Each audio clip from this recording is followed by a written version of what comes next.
Why am I leading with the Flyers? Because something potentially big is underway. Is it a free agent signing, Russ? No, it certainly is not. Do the Flyers have another former high draft pick that's prepared to walk away from the team? Not exactly, but sort of. The Philadelphia Flyers may be losing out on or are about to get into a very contentious battle with Alexei Kolosov. And it could get really ugly. And I fear that it might. So Alexei Kolosov, for those of you who were uninitiated or unaware, Alexei Kolosov is a goalie that is from Belarus, played in the KHL, is playing for Dynamo Minsk. I even called it Dynamo. And at the end of last year, it was worked out that he was going to leave Dynamo Minsk and he was going to come stateside. At 22 years of age, he was going to come over to the U.S. and was going to likely go to the Phantoms, probably help them through their playoff stretch, get acclimated to the North American game, and then be in position that not very far down the line, perhaps even as early as the 24-25 season, could compete for, if not the starting job, certainly the backup job with your team, your town, your Philadelphia Flyers. And people got very excited. I could tell you that back when we were doing the Press Row show at home games, we would have people come up to us and say, what can you tell me about this Kolosov kid? What does he look like? Are we excited? Do we think that there's a chance he does something legit here? Do we think he's the real deal? Could he be our karmic payoff for losing Carter Hart? What are we looking at with Alexei Kolosov? And it was interesting because at the same exact time, you knew in the back of your mind, the Flyers had done a lot of things the previous offseason to prepare for what many considered the inevitability of losing Carter Hart to a legal situation, we'll call it, up in London, Ontario. The organization was prepared, just in case. We'll call it just in case. They drafted goalies. They brought in Cal Peterson. They had worked behind the scenes to try to figure out if there was a way to bring a Kolosov over. They had largely given up on Ivan Fedotov coming over. And then things changed. Last spring, for those of you who remember, Alexei Kolosov, the news breaks. He's going to leave Dynamo Minsk at the end of their season. He's going to come to Philadelphia/Lehigh Valley. And if he's not going to go straight to the Flyers, he's going to go to the Phantoms. He's going to back up. And that's going to be what's going to happen. Cal Peterson might have stayed up, or if Cal Peterson was going to go down, he would probably start for the Phantoms with more experience in the North American game. But your goal ultimately was get the young kid in, get him acclimated, make him feel appreciated or valued or something, and then go from there. Not long after the news broke that he was going to be coming stateside, he ran into a little bit of a visa issue. Visas can take a bit of time, and as we know, if you're a player, in order for you to get the visa to play in the U.S., there has to be some kind of documentation that shows there is a job waiting for you. You can't, if you're the Flyers, just reach out to the U.S. government and say, we think this guy might come over. There's a good chance Alexei Kolosov is going to come over at some point. Well, I don't know. When? Is it going to be this year? Is it going to be next year? Is it going to be 3 years from now? Yeah. You can't do it with Matvei Michkov. Like, they couldn't even say when they drafted him, hey, U.S. government, we believe that Matvei Michkov is going to be ready to come play for your team, your town, your Philadelphia Flyers. So, not my town. I'm from Washington, D.C. Okay, fine. But they were, you can't just say, hey, eventually he's going to come over. You have to actually have a contract in hand. Okay, fine. So Kolosov runs into this, slight issue, this visa waiting period. And out of nowhere, absolutely out of nowhere, the news breaks that Ivan Fedotov, the Russian goalie, the massive man, the Iron Giant, go over to shop.snowthegoalie.com and get your shirt, that the Iron Giant was on his way, that apparently the KHL, his team, and Fedotov and his agent had worked out his departure, which would clear the way for him to become a member of the Philadelphia Flyers. And it was something that no one saw coming because, in fairness, the last time the Flyers had tried to sign him and a picture came out of him wearing a Flyers hat signing a contract, well, he left practice one day and an unmarked van pulled up and he got in the back of it, and then his attorney or his agent or whatever couldn't really track him down for a while. And then it was, he's going to serve his military service. Thank you for your service, right? But like the idea was, oh, cool. This Russian goalie that everybody thought was going to be able to come in and play for this team was gone. Thank you, buddy. My son brings me a coffee. Thank you, bud. He's trying to wait. There you go. All right, out, go. Love you, bye. So the idea was that Ivan Fedotov was out of play because not only did he go to serve his military service, but then it came out that he had signed an extension, if you recall. And the IIHF, who have absolutely no real power, they're a governing entity for hockey, for international hockey. They have as much say over anything as I do. Okay? Largely useless. Mostly useless. The IIHF comes in and says, well, Fedotov can't go play for his team in the KHL. He has a binding contract with the Flyers. Goes through this whole process. What is ultimately worked out is the NHL says, all right, the ELC that he signed, like we're going to be able to put that contract on ice for a year while he was doing the military service. But then last year, he signs that contract with the Russian team and he plays, which costs a year, which is a legitimate problem if you're the Flyers. So we had all of this going on, right? Fedotov was off the table. Kolosov is like, all right, Carter Hart, bye-bye. Likely to never play for the Flyers again. Might never play for a team in the NHL again. Can't actually go off and play in Russia because he's got certain kinds of bad charges against him, very serious charges against him. Carter Hart's gone. Sam Erson's here. Cal Peterson stinks. He's here. So if you're Alexei Kolosov, at some point, the thought has to be, hey, I'm better than Cal Peterson. In fact, many players in the National Hockey League, the American Hockey League, the KHL, your brother's beer league team are better than Cal Peterson. But then they ran into a complication. Kolosov probably, and I'm not saying this from sourced info, like, you got to be clear. A lot of this is just speculation, but I think the tea leaves are there. We can read them. Kolosov likely looked at the scenario, looked at the situation with his agent and said, listen, this is a time to capitalize. There's not a true number one in Philly. I mean, hell, like half the fan base didn't know if Sam Ersson was actually a number one or not.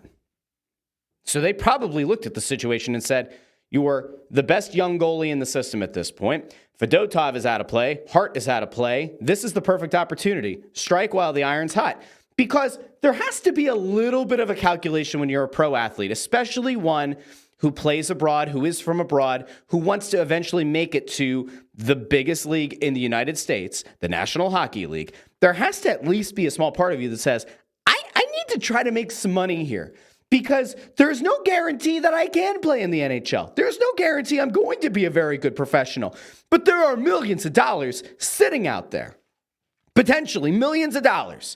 Think of how life-changing $500,000 would be. Think of how life-changing to most people $1 million would be. And then consider for a second that he could have potentially come in here and gotten millions of dollars. Can you blame Alexei Kolosov if he looked at the situation and said, I'm going to leave Minsk, I'm going to come stateside, I'm going to try to make it onto the NHL team, right? Who, by the way, were in the midst of a very poorly decided playoff run.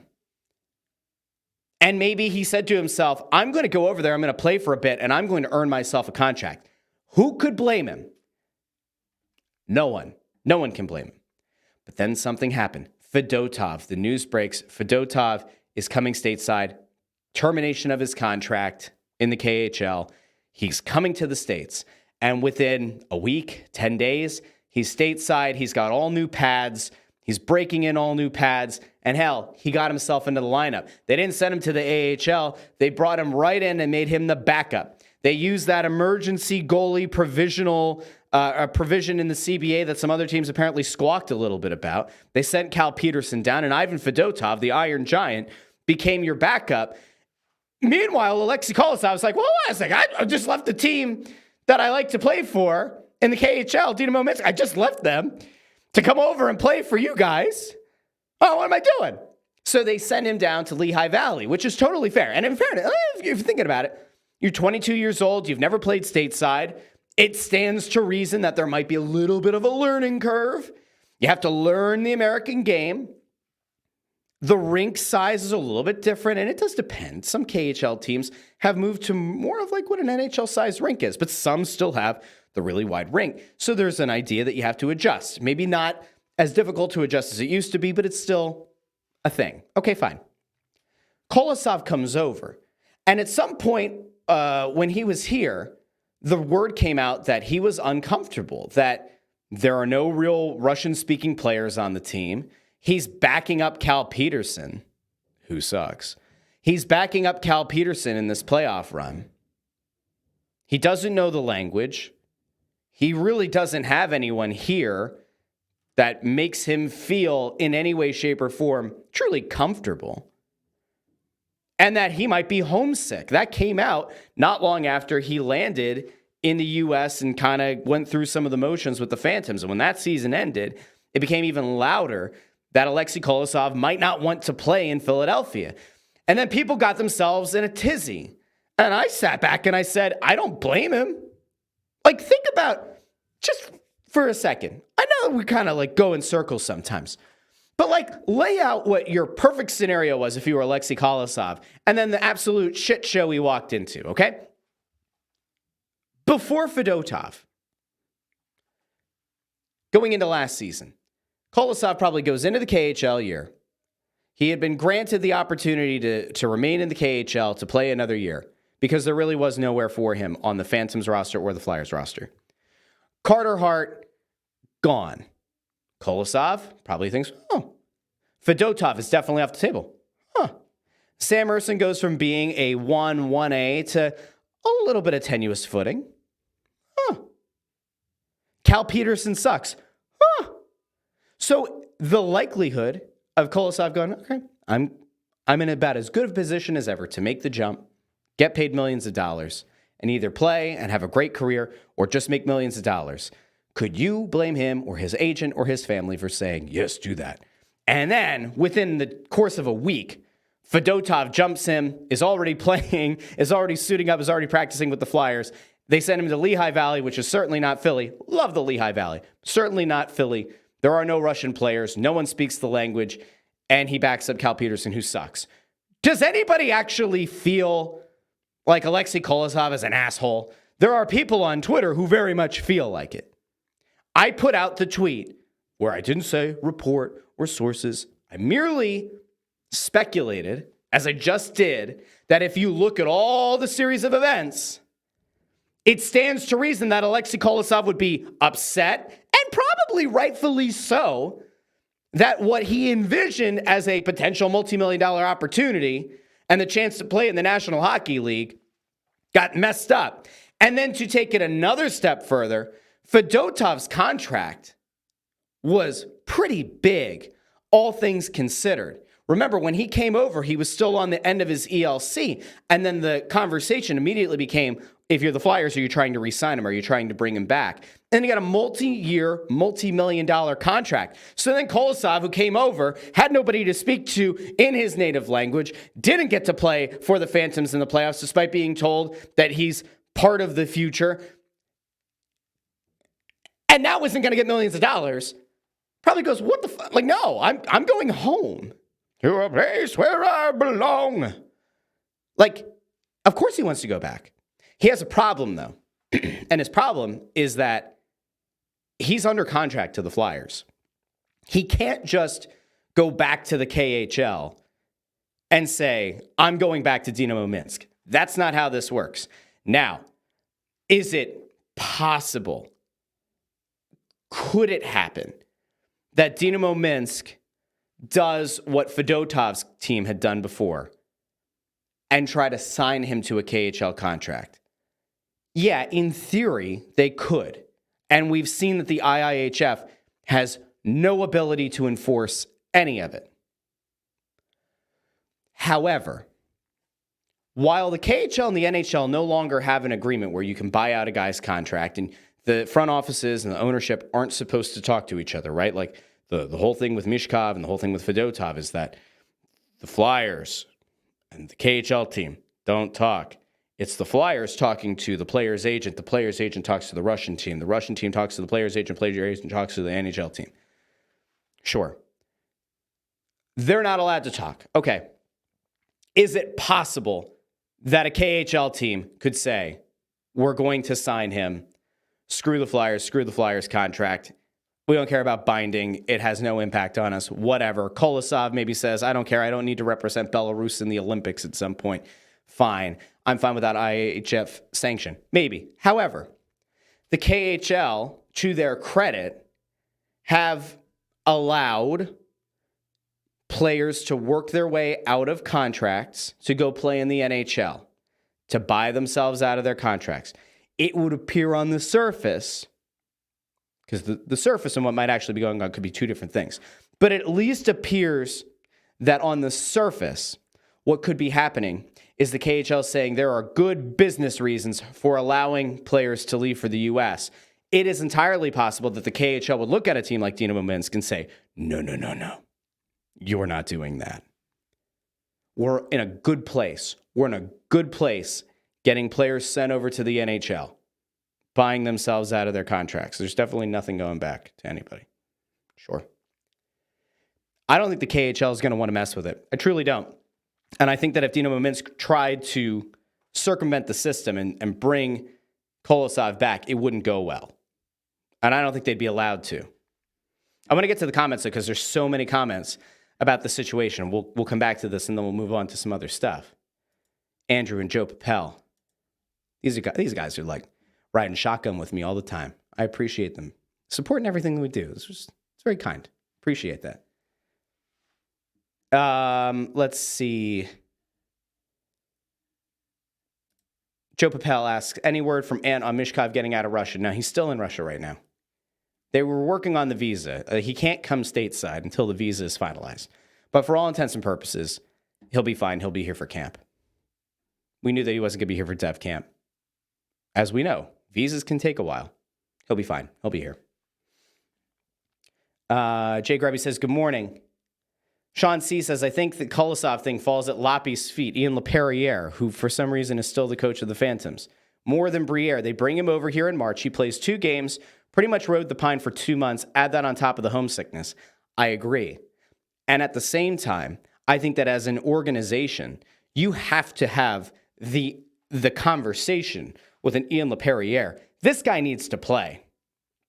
Now, obviously, they wanted to make a run to the playoffs and the AHL playoffs. And perhaps they decided that Cal Peterson was their best chance. That's just so stupid. But yeah, maybe they decided that Cal Peterson was the way to do it. That was the way to go. But I agree 100%. There is nothing worse. And this is where I come back to. Who can blame Kolosov if this is how he feels? If what I have outlined is what, in fact, has gone through his head, his agent said, his family said, who could blame him for being homesick and wanting to leave? I did see, by the way, really quick, I saw somebody on Twitter. They responded to it that, oh, it's a shame that there aren't phones and there aren't ways to talk to people. We're talking about a totally different time zone. We are talking about a guy who doesn't speak the language of the country he's living in and doesn't have people on the team who speak the same language. It's one thing if Kolosov had made his way to the Flyers this year, where in training camp he would have both Mishkov and Fedotov. But that wasn't the case with the Phantoms. And I forget the guy's name. There was a guy that the Flyers acquired around the trade deadline who played a couple of games for them. We thought he was going to be somebody that they would look in a bottom 6 role. Had a good playoff run a few years ago. I genuinely forget the guy's name, but I believe he speaks Russian, and that was also part of it with Fedotov, was they wanted to have somebody who was going to be in town who would speak the language, because they valued that for Fedotov, but there was nobody with the Phantoms who could. So there was that. Let's see. Sean C. says, it's not comparable to that entitled loser from Boston College. 70-30, he stays in Belarus right now. The tricky thing, like I said, is I don't know how the contracts are going to work out. I just don't see a KHL allowing a team to sign the guy and get into a perfectly reasonable spat with an NHL team again. You've made inroads if you're the KHL. There's no point to blow that up now for Kolosov. We'll get back to that loser from Boston College later. Maybe. Joe Papel thinks that Kolosov expected to be the Flyers' backup till Fedotov signed. I totally agree. 100%. Andrew Fawcett said the kid was here for all of an hour. He didn't give enough time.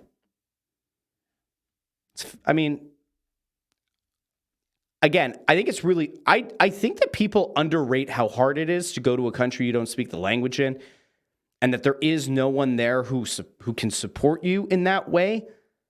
If you study abroad, right? I studied abroad. I spoke the language, though. But I studied abroad in Berlin.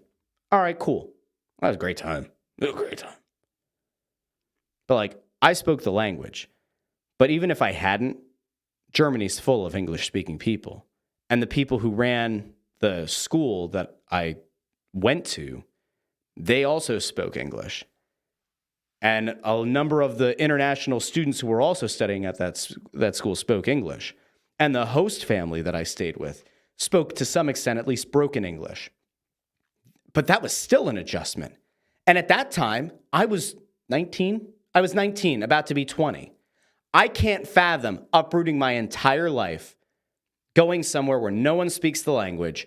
You have never been part of that culture. Culturally, Belarus and even Russia, very different than the United States.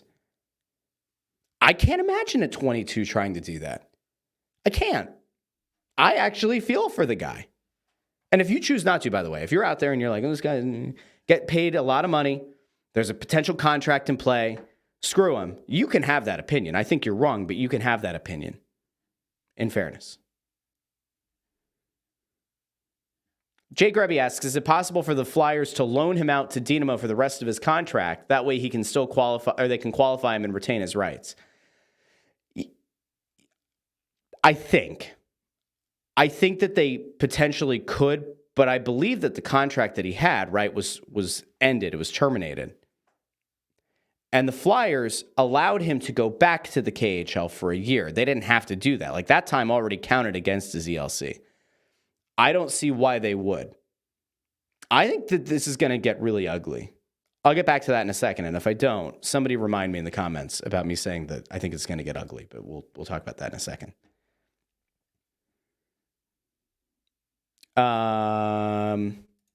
Sean C. says, add Carter Hart's arrest to Cal Peterson and Felix Sandstrom not making a save at the NHL level, and you get the Flyers scrambling to get two international goalies over here ASAP. 100%. 100%.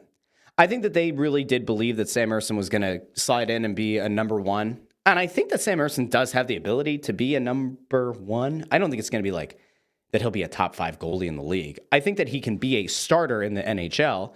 And if you're a starter in the NHL, you're a top 30 goalie, right? So that is what it is. I think that he could be good, but I think that he was put in a position last year. Ersson, however the hell you want to say it. I'm going to keep going back and forth, by the way. I think that he was in a really tough spot because last year he was playing sensationally as the backup. The starter goes, you don't have a lot of time to adjust, and now all of a sudden you're being ridden as the lead horse. And I think that if he gets to go into the next season expecting to be the starter, which presumably he would, unless Fedotov had divine intervention, I think he'll be ready. I think he'll play really well. And by the way, I expect Fedotov to be exponentially better than he was in his limited run here at the end of last season. Let's see. Sean says, if Peterson and Sandstrom were at an 895 save percentage, I don't think they rushed Kolosov over at the end of Mink's season. I think it would have been a different situation if he was coming in September for the first time. That's where I agree. So if they had held off on bringing Kolosov over until the fall, he would have been in camp. They would have invited him to training camp. He would have had Fedotov here, and he would have had Mishkov here. There at least would have been a small group of guys who speak the language, who can kind of identify with one another, who have stories of playing in the KHL, who understand culturally what it was like to be there and this transition to the U.S. I do think it would have been a more beneficial situation. But I'm going to be honest with you. I think that when the Flyers brought Kolosov over, their intention was to send him to the A, get him to play a few games, and then bring him up and be the backup goalie. I truly do believe that. I don't think that their goal was to just send him to the AHL and have Cal Peterson up here. I don't. I really don't. Because all the things that I heard last year where we think that if he gets acclimated, he can play at the NHL level. And then as the wheels started to fall off later in the season, there was no conversation about them flip-flopping Kolosov and Fedotov, but it was kind of like, oh, shit. Like, if we hadn't brought Fedotov over in that situation, and as the wheels are falling off, you could have given Kolosov some starts in games that really didn't mean as much. I mean, to Torts and to the people who really thought that making the playoffs was truly important, they were important games. But to like normal people like me and many of you, we knew that the games didn't really matter. I saw a comment here about Jim Jackson's comments on Konechny's contract. We'll get there in a second as well. Wanted to see... There was more here. Let's go here. Jay Grabby, I'd love to see them have an open competition in camp for goalies this year. Give Kolosov a chance. If he beats out one of the other two, let him play. If he doesn't, loan him back to the AHL is a no-go. Okay. If they're being fair about this, right? If this team is truly in a rebuild, there are a few different ways you could go. I'm totally all in on the idea of letting the three guys, Ersson, Fedotov, and Kolosov, have an actual competition. There are two spots. There are three guys. In fairness, Ersson's getting paid a decent amount of money. Fedotov is definitely getting paid considerable money relative to his experience. And then Kolosov is in here pretty cheap.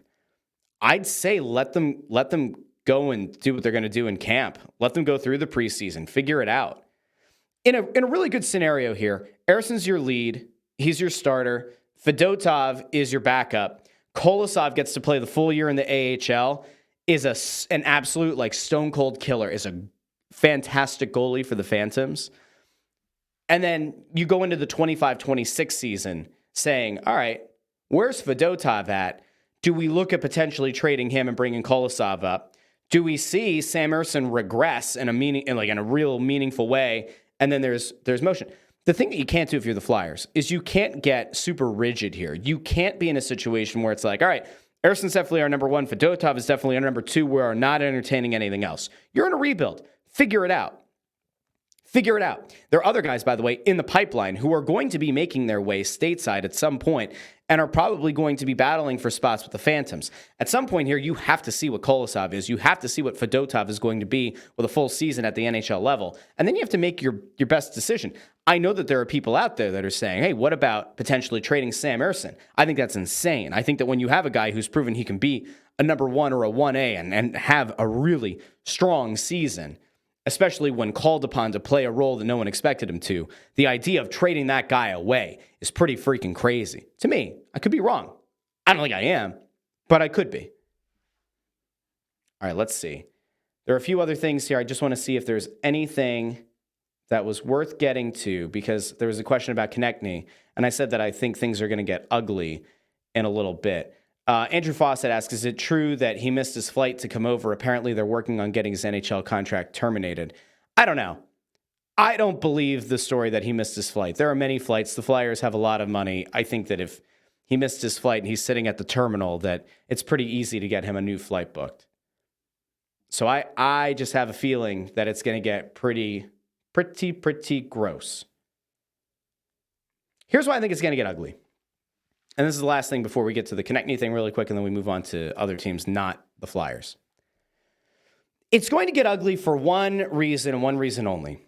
The Flyers have gone out of their way to try to bring players over from the KHL with the expectation that they're going to fit into a role at the NHL level or potentially at the AHL level. They're going to play a role, and they're going to do what's asked of them, like they would with any player under contract. Fedotov came over, he's playing his role. Mishkov is coming over, he's going to play his role. Kolosov comes over, he's expected that if he's sent to the Phantoms, you're going to go down there and be a professional. And the fact that they allowed him to go back to Minsk for a year and burned a year of the ELC, they expected him to come over and do what he's supposed to do. So in their mind, Alexei Kolosov is under contract with the Flyers the same way that every other player who plays for the Flyers or the Phantoms are under contract with this organization. The mere notion that a player would try to leverage his way back home, whether it's being homesick or he's unhappy with the situation, and try to get his NHL contract terminated. That will not sit well with the Philadelphia Flyers. It will not. And what I very much expect to have happen is you are going to, over the next month and a half, you're going to see more reports about Kolosov being homesick and not wanting to be here. And the Flyers, who are under no legal obligation to allow him out of that contract, are going to try to hold him to that contract. They don't have to let him go back to the KHL. They don't have to loan him back. Now, if a KHL team decides to get themselves into the IIHF's radar again, they can. Again, I don't think it's going to happen. But the Flyers are under no obligation to do anything. And if Kolosov were to say, send me to a team that has an opening, the Flyers are under no legal obligation to send him somewhere else, to trade him away somewhere else. That's not how this works. I think it's going to get ugly. I really do. The best thing for the player would be for him to come stateside, go to training camp, be with other players who speak the language, be with other players, feel some camaraderie, and get himself established, and give him, perhaps as an organization, the notion that you're going to be our starter at the AHL level for a year, and then we will have an open and honest conversation about your role with the organization next year. But we need you to play stateside. We need to see what we have in you, and at the same time, we are evaluating both of the options at the NHL level. The Flyers should be married to none of these guys. None. None of them are generational talents. I do think Ersson's a really good goalie. He does not appear to be a generational talent. Fedotov is a massive human being who's a little bit older. He's 6 years older than Kolosov. He's not your long-term answer. He could be a really good backup potentially for you, but he's not the franchise netminder for the next 10 years. Kolosov has a path. The organization has to do a very good job of articulating that. Get the player into camp, and then let's see where it goes from there. That's what has to happen. Andrew Fawcett is recommending a cage match. I don't know if that's in play, but I still appreciate it. CT Landry, who's over on X. By the way, if you're watching on X and you've been trying to comment on the video and you haven't seen your comments pop up, you have to click on the video first and go into the old Periscope mode where you can see when people send hearts. If you comment in there, then I can see your tweets. If you only respond to the video on the timeline, it won't work. Anyway, CT Landry says, agree, let them have a competition. Hard to judge. Literally no one has seen him play. That is true. That's where we're at. Now, there was a question that came up a little bit ago. This is also a good point here by M. Bodine. Not only is he dealing with a language barrier, it's a totally different alphabet. I don't know if everybody knows that. Russian, Cyrillic, totally different alphabet. My name, if you write it, because I audited that class in college for a bit until I realized that 8 a.m. suck. My name looks like P, A without the line, C, C, L. That's Russell. It looks like Packle. P upside down, V, col. Vehicle, fecal. Maybe the Russians are trying to tell me I'm a piece of crap. I don't know. But yeah, it's totally different. Entirely different.